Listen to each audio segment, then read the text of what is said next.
Welcome back, everybody. We are thrilled to have a best-selling author in-house today, Steve Piacente. Excuse me, Steve. Sorry about that. A former Washington correspondent who transitioned from the political writing to fiction, and now he joins us to talk about some exciting events coming up this weekend. Steve, welcome to the program. Thank you very much, John. Now, you got a new book coming out. It's called Bootlicker. Bootlicker, Tell me about that. Bootlicker is a story that pairs two very unlikely political allies, a long-term veteran senator with a harsh racist past, and a black man who is about to become the state's first black congressman since the Civil War. Oh, wow. The story takes place in 1992. I see. And this book, is it based on, kind of recent events here in South Carolina, or just kind of well, let's say, there? I would say it's inspired by my coverage of the congressional delegation when I was with the newspaper. Sure. But it is not a true story. It is a fictionalized account. Yeah, well, tell us how you made that transition from being a political correspondent, real fact-based, into writing a fiction novel. Well, I found that over the years, when I was a reporter, we were the amount of space that we got in the paper was dictated by the news hole. Right. It wasn't like the internet now where it was unlimited space. And over the years, I found that a lot of interesting parts of my stories were not getting into the newspaper. So in the late 1990s, I decided to go back to school. And I got a master's in fiction from Johns Hopkins.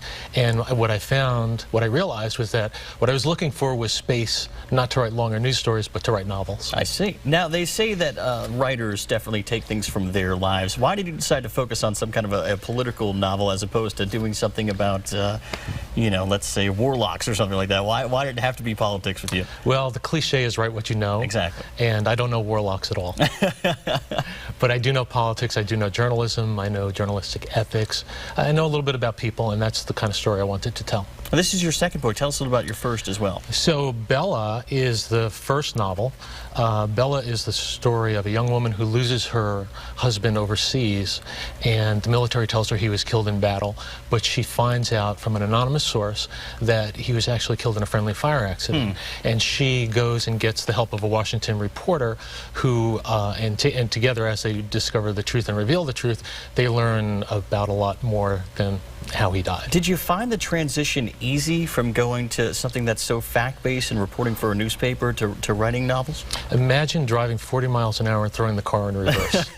It's that bad. That's what it feels like. I believe it. You have to rewire your brain and just really do the opposite of news writing and slow things down, build anticipation, develop characters. It's a very different style of writing. And you got an event coming up to teach other writers, inspire other writers, right? Yeah, the Lowcountry Creative Writers group is having me in tomorrow morning, and then in the afternoon we're going to be at the Charleston Library on Calhoun Street at 2 o'clock, where I'll talk more about the book and the process, and even show the video trailer that we produced for it. Oh, wow. And so what are some of the questions that you're anticipating some of those people that might go to those seminars asking you? A lot of people like to know how long it took to write the book. Yeah.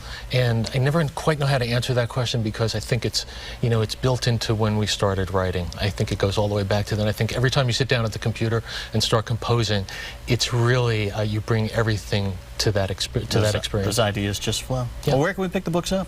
My website is stevepiacente.com.